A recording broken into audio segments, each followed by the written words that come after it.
So we're looking, this is the last in our series on the Sermon on the Mount, and somewhat randomly, it's in the middle of the Sermon on the Mount. And the passages which I'm looking at are Matthew 5, 21 to 30. So I'm just going to read that for you. If you've got a Bible, you might follow along. You have heard that it was said to the people long ago, "Do not murder, and anyone who murders will be subject to judgment. But I tell you that anyone who is angry with his brother or sister will be subject to judgment. Again, anyone who says to his brother or sister, 'Raka,' is answerable to the Sanhedrin. And anyone who says, 'You fool,' will be in danger of the fire of hell. Therefore, if you are offering your gift at the altar, and there remember that your brother or sister has something against you, leave your gift there in front of the altar. First go and be reconciled to them, then come and offer your gift. Settle matters quickly with your adversary who is taking you to court. Do it while you are still with them on the way, for they may hand you over to the judge, and the judge may hand you over to the court, and you may be thrown into prison.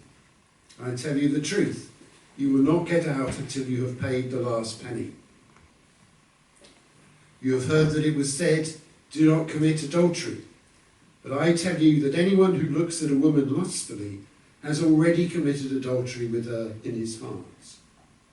If your right eye causes you to sin, gouge it out and throw it away. It's better for you to lose one part of your body than for your whole body to be thrown into hell. And if your right hand causes you to sin, cut it off and throw it away. It's better for you to lose one part of your body than for your whole body to go into hell." So it's pretty challenging stuff, and I have to say that just thinking about it over the last few days has really re-challenged me about the things that Jesus is teaching on. Dave Roderick, who set up the series, titled this final talk, "A New Way of Thinking." And that's what we're going to be exploring today. And you'll have noticed that twice in the passage that I just read to you, we had these words. You have heard that it was said. But in fact, those words come twice in the passage that we've just heard, but actually another 4 times before the end of the chapter.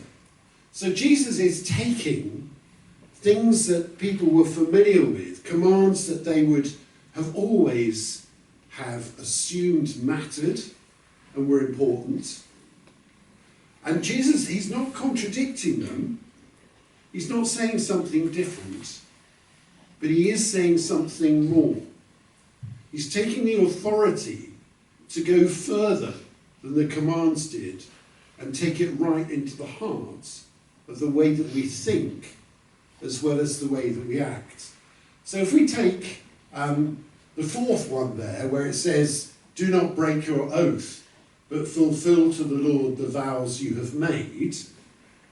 In the culture, people used to swear oaths to show how serious they were in the promises and the comments that they were making. And the trick was that if you mentioned God's name, then you really were bound by what you said. But there were ways of sort of getting around that by sort of swearing by heaven or by your head or by your great auntie or your niece or something else. And you could sort of treat it a bit more casually. And what Jesus says is, this thing about swearing oaths, it is intended to make you take what you're saying seriously. But actually, if you're going to be a follower of mine, what matters is that people can trust you without you having to sort of say something to prove how serious you're being. It should be the case that if a follower of mine says something, then they mean it and you can trust it. So I had a friend who was interviewed for a senior job at the university. And they had a recruitment firm, and he had to sort of fill in this kind of survey that they were doing as part of his application. They phoned him up afterwards and said, I think you misunderstood one of the questions. We asked you, in what circumstances might you not tell the truth? And you said there aren't any circumstances. So I just want to give you an opportunity to say, there must be some situations where you wouldn't want to tell the truth.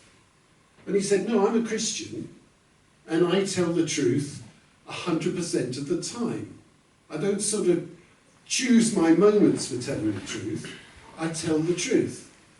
And wonderfully, he was appointed to the post. But the point is that a lot of people, you can't rely on what they say. But in what Jesus is saying here is, we shouldn't have to dress it up. If we're followers of Jesus, what we say can be trusted. It's the truth. My dad used to sell toilet seats. And when he retired, somebody said about him, you knew where you were with him because you could trust what he said. And I just thought, of all the things that were said at his retirement, I thought it was the thing that I loved the most. So next time you use a toilet seat, you can think of my dad. So let's go back to the two that we're looking at today. And the first of those is to do with murder and violence.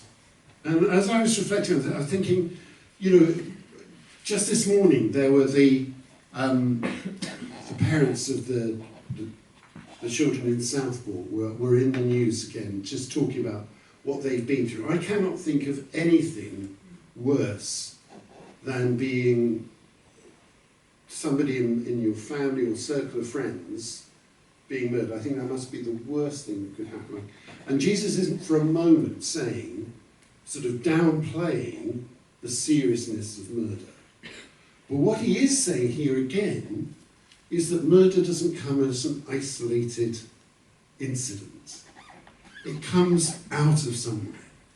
And what it comes out of is that sense of anger within that often expresses itself towards other people, just in sort of terms of irritation. And you may think, well, I've never actually called somebody racker, so I'm kind of off the hook with that. It's a very difficult word to translate, actually. The commentaries don't sort of really offer you a translation of what the equivalent would be. But it's the point of it is more in the tone of voice than anything else. And you can sort of sense the aggression of it as somebody saying it. Or calling somebody a fool, which is, the word is the same word, it's moros, which is the word we get moron from. And it's really sort of accusing somebody of being empty-headed, and it's a way of demeaning people, which seems to have become a kind of currency, the sort of name-calling that goes on. And when we call somebody a name, what we're really doing is demeaning the name that they're given, and who they are as a person, their character, their reputation.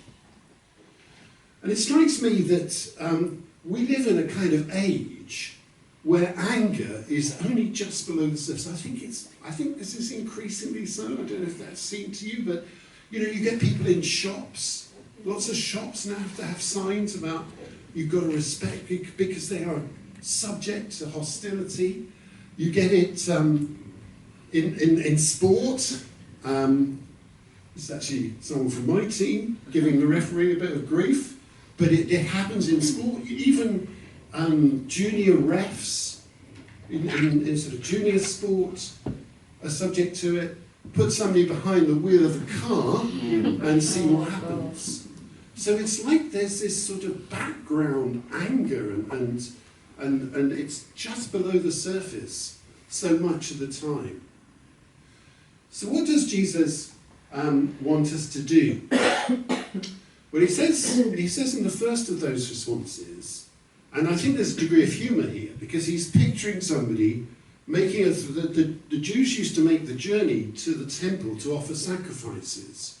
And somebody might travel 3 days from Galilee to Jerusalem to go to the temple, buy an animal, offer a sacrifice, suddenly remembers while they're there that they've got a grudge against somebody back home.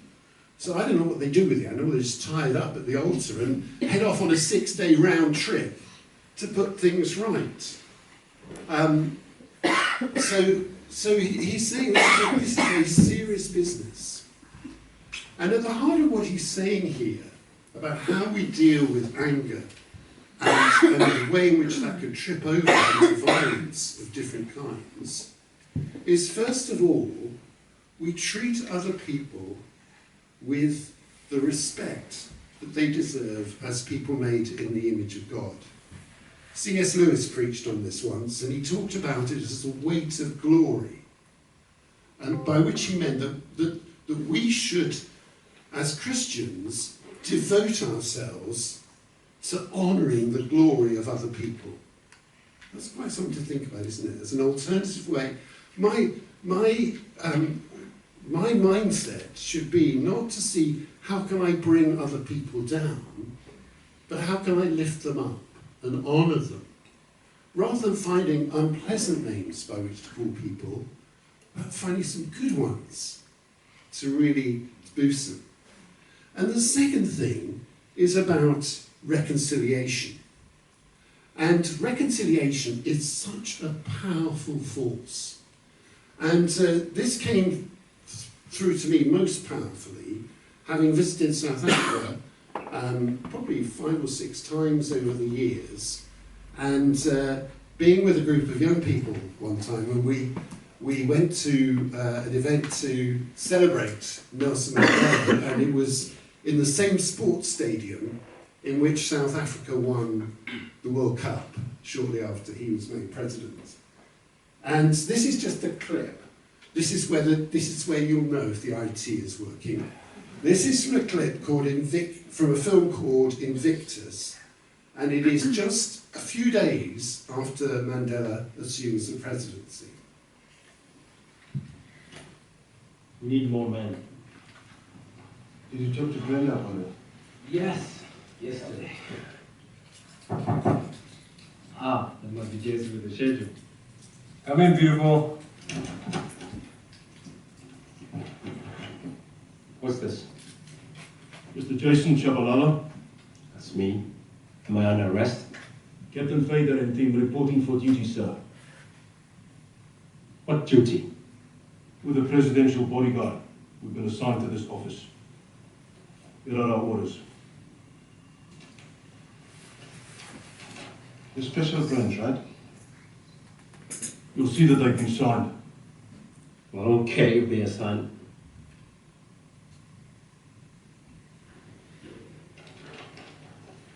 Just wait here.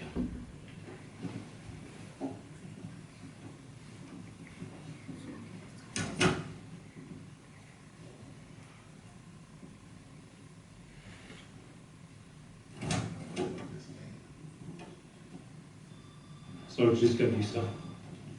You look agitated, Jason. That's because there are 4 special branch cops in my office. Oh, what did you do?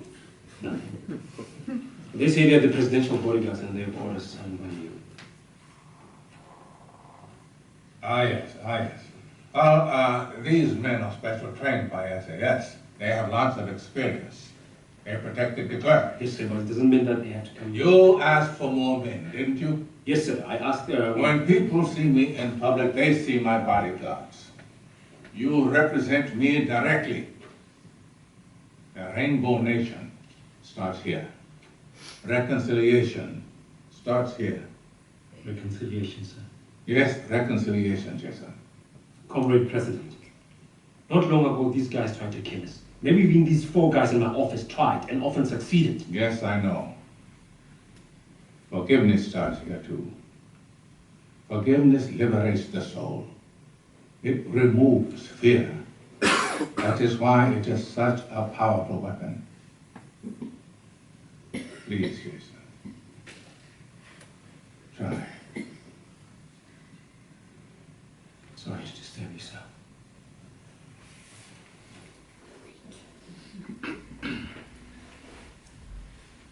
I just think that's an incredibly powerful clip of the sense that forgiveness liberates the soul. And that's really what Jesus is saying. It's a different way of thinking, different way of living. Then he moves on to the next topic. If anger lies just below the surface as a feature of our times, then attitudes towards adultery have also changed a lot over recent decades. So as Jesus begins to talk about adultery, I think we hear this now perhaps differently even than people would have done a generation ago. I've got my second film clip, which is a very different film. This has often been described as one of the greatest British films of all time. It was made in 1945. Some people may already recognise what it is if you're somebody who watches black and white movies on a Sunday afternoon.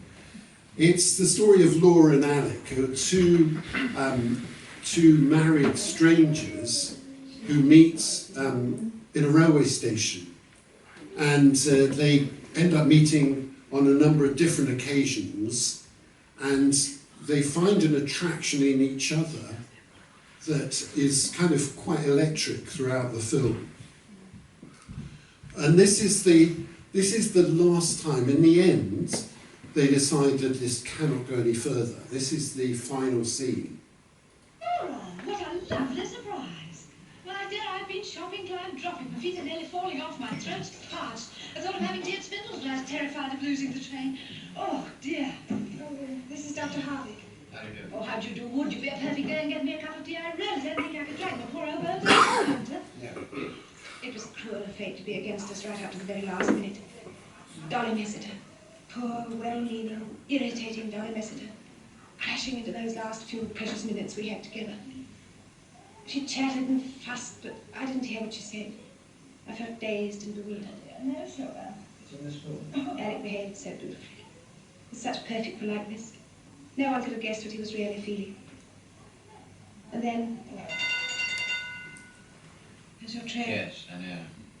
Oh, aren't you coming with us? No, I go in the opposite direction. My practice is in Shirley. Oh, I see. I'm a general practitioner now. Dr. Harris going out to Africa next week. Oh, that's thrilling. The train now arriving at platform 4 is the 5:40 to Shirley, Dean Green and Langley. Let's go. Miss Rust. Goodbye. Goodbye.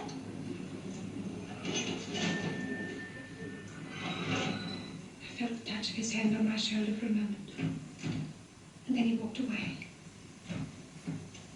Away out of my life forever. I mean, the truth is, it had been a lot shorter film. They should never have gone as... it should never have reached that moment. But right at the end of the film, that's the last time they meet. And I think the audience watching the film was that was a good ending in 1945. That actually they recognised that they were on the edge of a precipice and they didn't fall off it.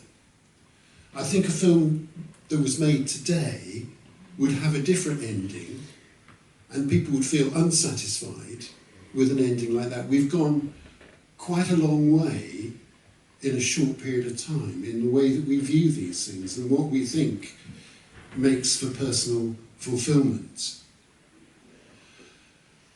But the truth is that the way in which we are personally fulfilled is in establishing relationships and respecting relationships that are faithful. So Jesus says about committing adultery that there is a first step that happens which is to do with looking at other people lustfully. And he lays out some pretty strong language about how we should deal with that. And if you're thinking this all seems a bit extreme, let me tell you there are people in the early church who took this to extremes. And it took to about the Council of Nicaea actually outlawed people the interpretation of this passage, taking it literally. What Jesus is doing, just as he did with that idea of tying up an animal and taking a 6-day hike, he's trying to say you've got to take this business seriously.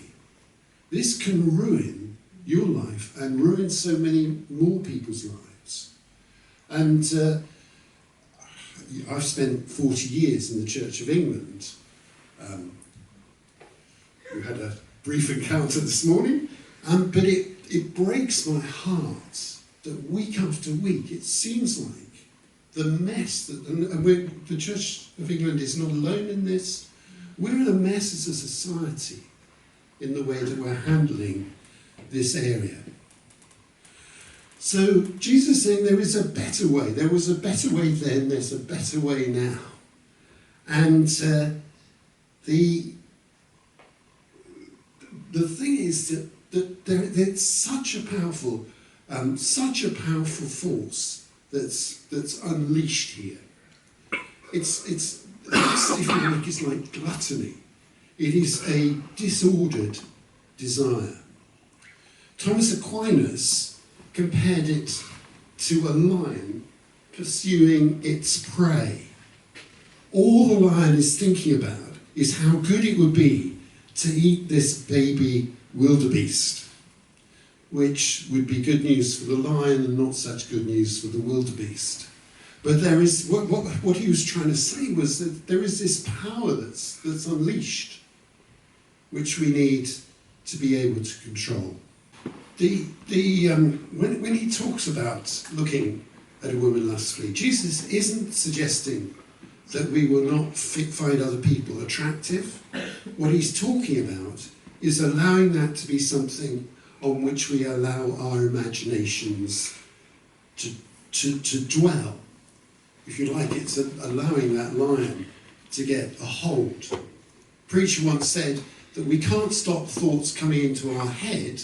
It's a bit like a bird landing. But we can not provide material for it to build a nest. I'm not quite sure how that metaphor works, but if it works for you, that sense that there are things that we can't stop the occasional thought. What we can do is to stop that thought, stop feeding that thought. The same thing works with anger. That the anger that he's talking about is something that we keep feeding, we keep nurturing it, we keep coming back to it. And the same thing happens with the lust that he's talking about here. It's something which we can choose to let go of or to feed.